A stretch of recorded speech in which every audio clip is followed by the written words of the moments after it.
No episódio de hoje, eu converso com uma das maiores atletas da história do Brasil. Ela era uma menina super agitada de Porto Alegre, que corria pelo pátio da escola, subia nas mesas e se pendurava em tudo quanto é lugar. Até que um encontro, naquele parquinho, mudou tudo. Para se tornar uma das maiores atletas da história do Brasil, ela enfrentou tudo o que uma jovem negra, pobre e periférica vive no país. E também a falta de estrutura e patrocínio, além do início tardio para os padrões da ginástica. Ainda assim, Daiane dos Santos se tornou a primeira ginasta negra campeã mundial. Eternizou 2 saltos no código da Federação Internacional de Ginástica e colocou o Brasil no lugar mais alto do pódio da categoria pela primeira vez. A história dela é de medalhas, mas também de resiliência, representatividade, dor, quedas e recomeços que ensinaram o país inteiro a voar junto com ela. Bem-vinda, Daiane.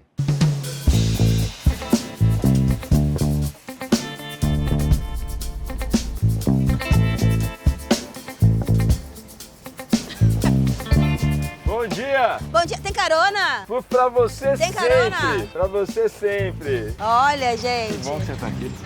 Tudo bom, tudo bem? jóia, e você? Tudo bem, tudo jóia. Dá uma voltinha? Topa? Bora lá, Então tá topo. bom, Ainda você mais é a com essa convidada. precisidade, né? Bem-vinda. Obrigada. A ginástica do Brasil, ela foi montada muito em cima da ginástica ali russa, belorrussa, ucraniana. Hoje eu vejo que a ginástica do Brasil, ela é muito isso, assim, ela é uma mistura e uma boa parte que foi consolidada foi por conta dessa parte ali da antiga, né, União Soviética ali. E por Teve quê? muito conflito, gente. O que você acha que tem na ambiência de lá ou na cultura que favoreceu tanto o desenvolvimento de ginastas daquela região e que acabou influenciando o mundo da ginástica olímpica todo? Eu acho que o biotipo corporal das russas, da Bielorrússia, assim, ajuda muito, né? Assim, se a gente pegar o biotipo da mulher brasileira mesmo, né? Tem mais curva. Quadril mais largo. O quadril mais largo, né? Ali, bumbum mais, né? Já mais... A típica mulher brasileira. Exato. A gente tem... Aqui a gente é uma mistura de muitas culturas, né? De muitas etnias. E a gente tem essa questão corporal que acabou pegando um pouquinho de cada. Hoje a gente vê que as meninas são muito mais fortes, né? Assim, elas já não... Elas realmente não pode ter uma massa muscular tão robusta quanto o peso, porque elas têm que ser leve e rápidas, né? Tem que ter muita explosão, mas tem que ser muito forte também para aguentar o impacto, né?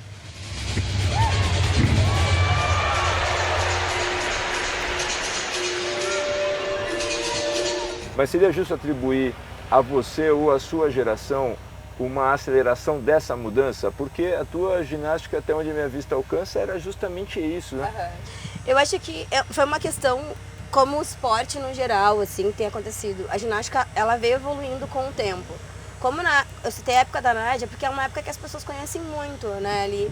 E a gente via uma ginástica que tinha acrobacias, mas os aparelhos mesmo, eles eram aparelhos, assim, que eles não ajudavam as ginastas a conseguir desenvolver essa parte de crescimento de acrobacia, né, dentro dos aparelhos. Com a evolução dos materiais como um todo, inclusive dos materiais de proteção, essa evolução começou a chegar. Eu não entendo de ginástica olímpica, apesar da minha filha, de 7 anos, a Gabriela, depois eu te mostro uma foto dela, que ela com a roupinha de ginástica, foi a apresentação dela nesse domingo. E ela falou assim para eu te perguntar quanto tempo você treinava. Em média, hoje as meninas treinam de 6 a 7, a gente treinava em média de 8 a 9. Eu vou te ajudar, vou abrir a porta porque Certo. essa senhora é temperamental às vezes. Seja muito bem-vinda, viu? Obrigada.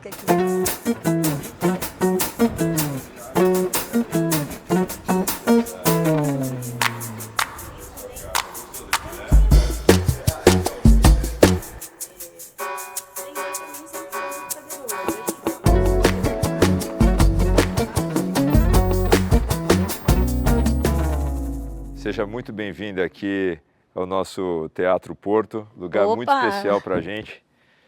E mais especial ainda por você estar aqui. Obrigado. Obrigada, eu que agradeço. Você cresceu na Coab Cavalhada, certo? Exato. Falei corretamente? Falou certíssimo, isso aí. Esse lugar fica em Porto Alegre Uhum, e é uma região, um território periférico da cidade. exato. Me conta, como é que foi? Olha, eu acho que crescer numa periferia, né? A gente fala muito de comunidade hoje. Acho que foi algo muito interessante para mim, assim, foi muito rico. Eu acho que uma das coisas que as pessoas às vezes não imaginam que aconteça dentro da comunidade, assim, para várias questões na minha vida. Por exemplo, esse senso coletivo de ajuda um ao outro. Acho que a gente tem muito esse olhar dentro das comunidades, né? Da própria Coab ali. E eu lembro de uma coisa que foi muito legal aqui, que foi o primeiro imóvel dos meus pais, né, ali. Era algo que era deles, porque eles se casaram muito jovens, né, foram pais muito novos. Eu sou a segunda filha de 5 filhos, né, e foi o primeiro imóvel deles, sabe, que eles conseguiram conquistar ali. Então eu tenho muitas memórias desse lugar, uma memória afetiva muito grande. Eu já te ouvi falando em outras entrevistas que você era uma criança hiperativa. Sim, até hoje eu sou, a gente já não fica parada, né? Hiperativa a que nível, assim?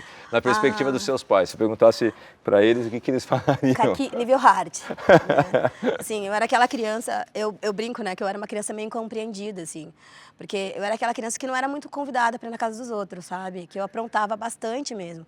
Eu me pendurava nas cortinas, eu tinha ideias, eu era bem criativa, assim. E a minha irmã mais velha, Desde Leide, assim, ela tinha até vergonha de mim, sabe? E eu sempre fui uma louca.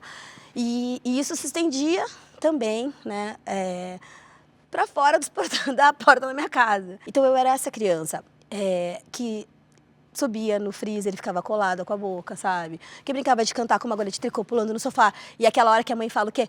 Para de fazer isso que você vai cair. Na hora caía, sabe? Tipo, tava sempre com o pé machucado, o braço quebrado, ralada. Assim, eu acho que era uma energia desregulada, né? Eu canalizei isso de um jeito positivo lá na frente, que aí veio a ginástica na minha vida.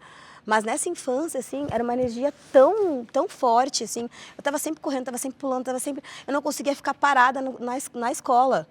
Mas é curioso você falar isso, porque poderia sugerir uma relação tua meio que adversa ao estudo. E não é o caso. Você, Não. inclusive, ao contrário da boa parte dos atletas de alta performance, alto rendimento, você foi até o nível superior, correto? Você nunca parou de estudar. Acho que sempre para os meus pais, isso sempre foi o principal, assim. Eu lembro que quando teve o convite para eu entrar na ginástica, meu pai falou, ok, vamos ver, mas assim, se por acaso você começar a tirar notas ruins, começar a ir mal na escola, né? Mal na escola, não de comportamento, porque meu comportamento não era, como eu já falei, né? Não era bom. Mas acho que até isso ajudou, a ginástica me ajudou, porque me ajudou a controlar esse comportamento também dentro da escola. A gente vai te tirar. E uma coisa que eu acho que a ginástica sempre tentou manter, assim, em todos os lugares que eu passei, que eu estudei, como eu falei, né? Não só nessa questão de fazer a faculdade, mas no ensino médio mesmo, ali, a ginástica sempre me ajudou, né? Eu fui bolsista quando estava no meu primeiro clube. Então a ginástica me ajudou. O clube foi o União, lá em Porto Alegre. União, lá em Porto Alegre. União foi meu primeiro clube e ele conseguiu uma vaga numa escola particular lá. E aí eu fiz magistério como especialização no meu ensino médio. E depois disso, aí sim, eu fui para educação física, eu consegui bolsa lá no Sul. A ginástica chegou para você com que idade? Chega na minha vida com 11 anos através de um olhar, né? Parece tardio em comparação às outras atletas, os outros atletas do esporte de alto rendimento. Começaram com 4, 5 anos de idade, correto? Sim, tá certo. E como é que aconteceu isso para você? Então, eu estudava numa escola pública que aqui em São Paulo é muito parecida com o CEL, né? Ele é dentro de um centro do governo, que é meio um híbrido com São Paulo também, com o Centro Olímpico. E nesse dia eu estava na pracinha brincando e passa uma professora que se chamava Cleusa e me vê brincando nessa pracinha. E me convidou, né? E aí, eu sou professora aqui de ginástica olímpica, né, naquela época. Quem sabe, você vem conhecer? Aí eu falei, ginástica olímpica. E aí, 1 ano eu fiquei nesse lugar, junto com a Cleusa. E aí, nesse 1 ano, eu consegui desenvolver tudo que algumas meninas já estavam há muitos anos. Então, eu cheguei no limite máximo de aprendizado que ela poderia me ensinar. E aí, ela me leva para a União com 12 anos. E daí, 1 ano depois, você está na seleção brasileira, já competindo. Então a gente começa a desenvolver essa ginástica lá, e aí eu começo a ir para campeonatos maiores, brasileiro, né? E aí eu começo a me destacar também. Eu aprendi as coisas na ginástica muito rápida, né? Assim, eu acho que essa questão da força me ajudou muito. Eu sempre fui muito explosiva, sempre tive uma explosão de pernas muito forte. E um dos aparelhos que me ajudou muito no começo, mais que o solo, foi o salto. Então, minhas primeiras medalhas, assim, medalhas que eu fui campeã e que eu ganhei, foi de salto primeiro, depois que veio o solo.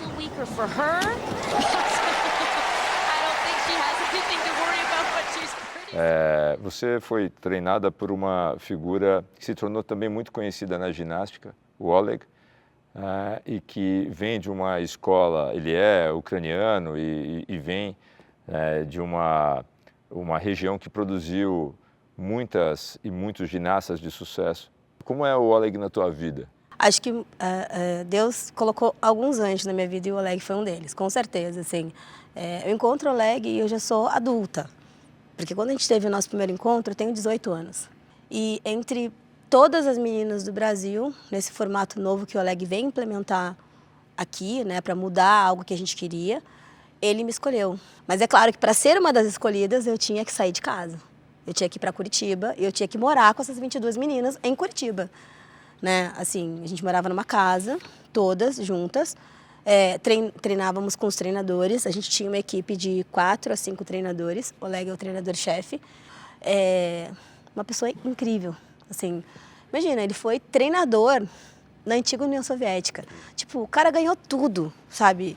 E aí, o que eu entendi foi, o que ele trabalhou na gente não era só a técnica, mas exatamente esse senso de coletividade. Hoje eu tenho isso com elas, né? Com Jade, com Laís, né? Até as que não são mais da ginástica, né? A Camila, que foi pro Canadá e depois foi pro... Só de olhar elas eu já conheço, já sei. A Jade mesmo. Se ela vai pra competição e eu tô lá, eu falei, ai meu Deus. Quando ela faz alguma, eu falei, ai meu Deus, hoje não vai. Hoje vai ser um dia meio difícil. E eu sei quando ela tá bem e quando ela não tá, porque a gente teve essa convivência de morar junto. Essas relações permaneceram? Sim. A gente é, tipo, madrinha. Eu fui madrinha de casamento da Jade, ano passado. Fui da Thaís alguns anos atrás. E você da Bruna o ano que vem. E você também me parece ser muito não próxima... só eu, mas todas nós. Muito próxima da Laís. Sim. Como foi para você quando aconteceu o acidente e aquele momento para todas vocês, né? O que você se recobra daquele... Eu e Laís, a gente tem, acho que algo, assim... A gente tem uma ligação afetiva, eu não consigo nem explicar, Kaki, a nossa ligação afetiva, né? Assim, eu e ela, é uma ligação muito forte, porque a gente vem de Curitiba junto. Como eu falei, ela tinha 12 anos para 13 anos, né? Ali. Então, eu fiz parte de toda essa formação, sabe? Da Laís, de menina para mulher, né? Laís Souza. E quando Laís decidiu sair da ginástica, porque a gente decidiu meio junto, e ela me liga. Ela falou, Dai, eu tive uma oportunidade do esqui, o que tu acha e tal. Eu falei, lá, eu acho assim, tu quer? Aí ela falou, não, eu quero, eu achei legal tal, não sei o quê. E ela foi, e ela se classifica, vai super bem, né, aquela coisa toda. Se classifica para Sochi, os Jogos Olímpicos, e de repente, uma menina tão hiperativa quanto eu, porque a Laís gente, sabe, muito também, o mundo dela para. E aí eu lembro do dia, lembro do dia que tô na minha casa aqui em São Paulo, tô na minha casa em São Paulo, uma noite, e as meninas me ligam dos Estados Unidos, né, ali, a Denise me liga. A Denise era nossa físio na época e namorada da Laís também, e a Denise me liga, assim, eu achei estranho, porque já era tarde, né? Eu falei, ué, o que aconteceu? Aí elas falaram, Dai, ela sofreu um acidente. Ela meio se perdeu e ela bateu numa árvore. Ela entrou com tudo na árvore. Quando aconteceu isso, foi muito louco, porque ela quebrou o pescoço, né? Só que ela estava consciente, tipo, a gente não sabe como. E aí, eles acabaram colocando ela em coma induzido. Ela ficou um tempo, assim... Acho que é muito difícil, né? É esse sentimento de irmandade mesmo, que quando acontece algo que não é legal na vida de qualquer uma de nós, a gente sente, sabe? E foi um momento muito doloroso, ainda é, né? Óbvio que, alguns anos passando, a gente foi entendendo essa nova vida dela. Mas ao mesmo tempo, como eu falo para ela, assim, a gente é muito grato a Deus por ele não ter levado ela. Você me parece, no sentido mais genérico, ser uma cuidadora natural, vocacionada para isso, de cuidar dos outros.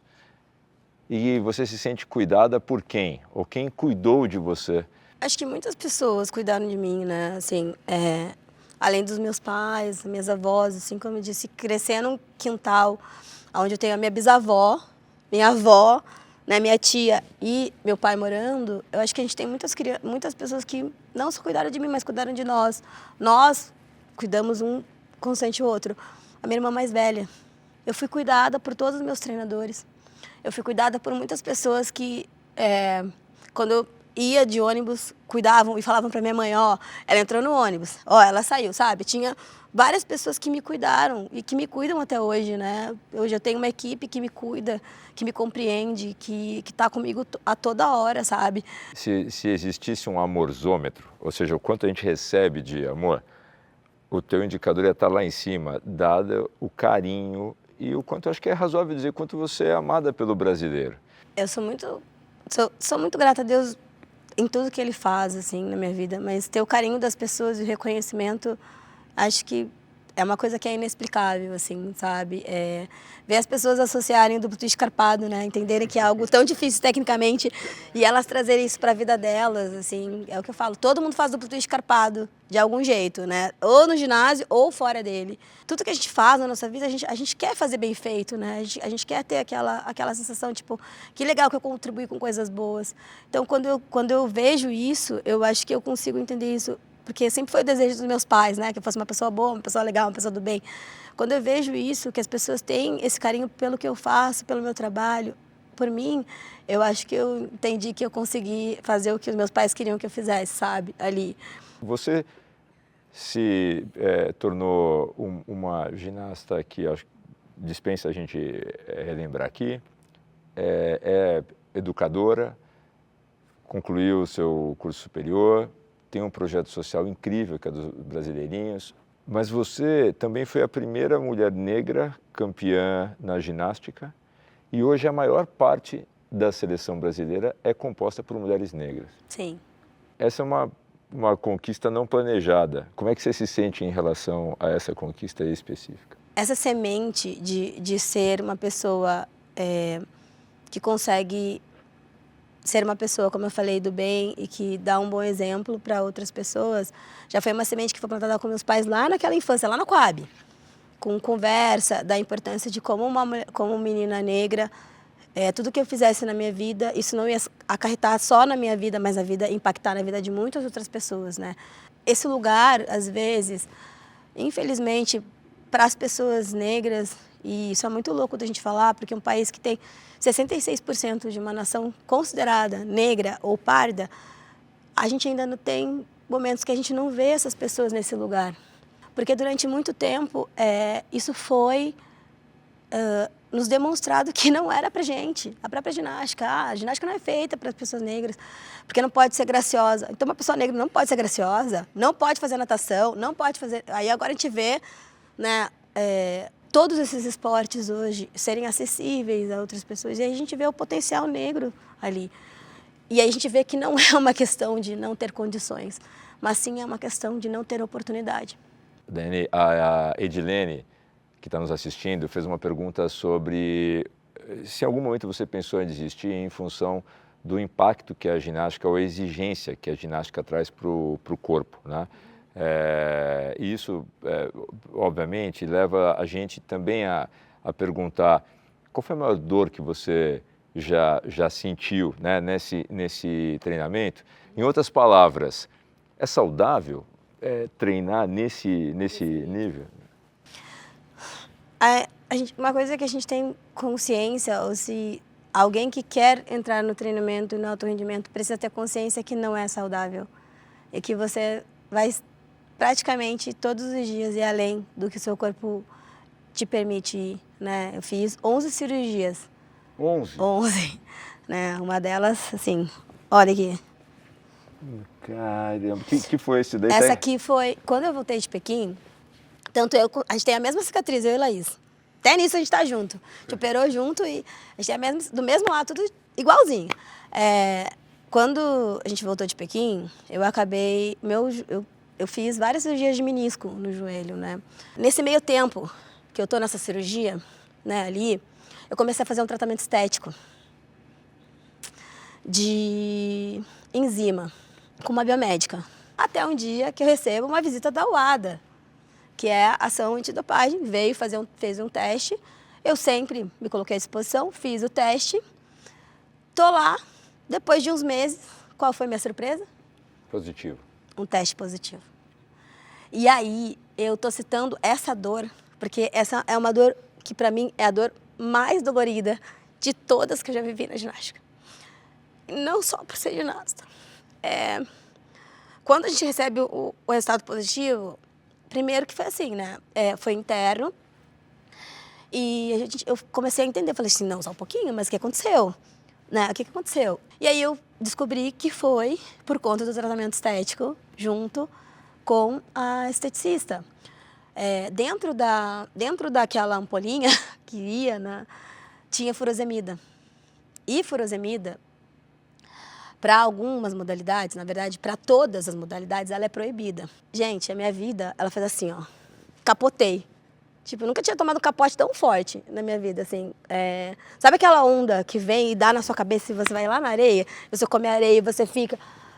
Assim, teve muita especulação, muita matéria dizendo que que eu me dopava, que eu usava anabolizante, que eu fazia isso. Então, tipo, essas notícias, quando elas chegaram para mim, a primeira coisa que eu pensei foi, meu Deus, o que meu pai e a minha mãe... Porque eu não pensei na ginástica. Eu pensei no meu pai e na minha mãe. Passou um tempo, deu um tempo. Teve toda uma consequência. E eu tive que ir para um julgamento. Falei, gente, eu nunca pensei na minha vida que eu ia ser julgada. Não julgada na ginástica, né? É um julgamento de caráter, né? Exato, uma criminosa, sabe? O que a gente queria mostrar e o que eu queria mostrar, eu falei, houve um erro.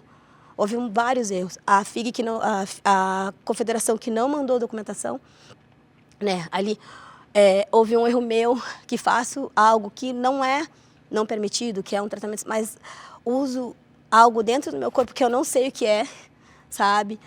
E isso gera algo que me trouxe a dor mais intensa e mais forte, que se eu pudesse apagar, sabe, eu teria... De tudo que eu vi na ginástica, se eu pudesse, isso aí era a única coisa que eu queria pagar. E aí, o que acontece? Eu pego 5 meses de punição. Só que, assim, eu não estou treinando. Então, esses 5 meses que eu fiquei ali, foram 5 meses para eu refletir mesmo. E não só para eu refletir, mas para eu entender algo que eu ouvi deles. Ele falou, você não é só uma atleta, você é uma pessoa. Como você faz algo que você não sabe o que você está fazendo? Como que você toma? Como que, tipo, colocar uma coisa no seu corpo, você não sabe. Ô, Daiane, você foi muito longe. E você é muito jovem. O que você sonha ainda pela frente? O que falta conquistar? Eu acho que tem muitas coisas que eu quero, profissionalmente, que eu quero conquistar, assim, mas eu acho que hoje eu estou tentando cuidar muito da minha vida pessoal, mais, assim. Hoje eu coloquei algumas metas pessoais para mim, de não perder aniversário, sabe? Eu acho que isso é tão importante, porque durante muito tempo, e uma das coisas que foi mais doídas para mim quando eu fui para Curitiba, foi não ter a presença deles todos os dias na minha vida. Então, hoje, é inegociável para mim, sabe? Se eu posso estar com eles, eu vou estar. Eu acho que hoje, para o meu futuro, eu quero continuar sendo uma mulher empreendedora, sabe? Eu quero continuar sendo a gestora do Brasileirinhos e vendo ele crescer, mas hoje eu quero casar, quero ter os meus filhos, casar com uma pessoa que eu ame, que me entenda essa vida louca, que eu acho que quando a gente tem essa vida doida que a gente tem que ter alguém que compreenda a gente, que ame a gente, mas que admire a gente. Dani, eu vou, para te ajudar nesses 2 projetos, primeiro nós vamos te liberar para você poder voltar para a tua família. Certo. E segundo, eu vou deixar aqui já a minha torcida para que você tenha 2 bem hiperativos, como você foi. Mas essa é a torcida da minha mãe. Eu ouvi a vida inteira essa torcida dela. você vai ter filhos. Ela espera. Eu vou pedir para ser 2 vezes, igualzinho. Ela falou. Aí você me manda a notícia, por favor, quando você realizar esse sonho, que seguramente vai acontecer, tá? Obrigado de coração. Adorei. Você é uma pessoa incrível, muito iluminada e de uma beleza imensa em tudo que você faz. Obrigada, eu que agradeço. Obrigada, Prêmio, pelo esse convite incrível de estar aqui, sabe, com você, da gente poder conversar, de poder contar um pouco das minhas peripécias dentro e fora da ginástica. Obrigado, muito obrigado, gratidão. Obrigado mesmo, tá? Muito legal, super legal. Obrigada. Merece muito aplauso mesmo, né? Uma delícia.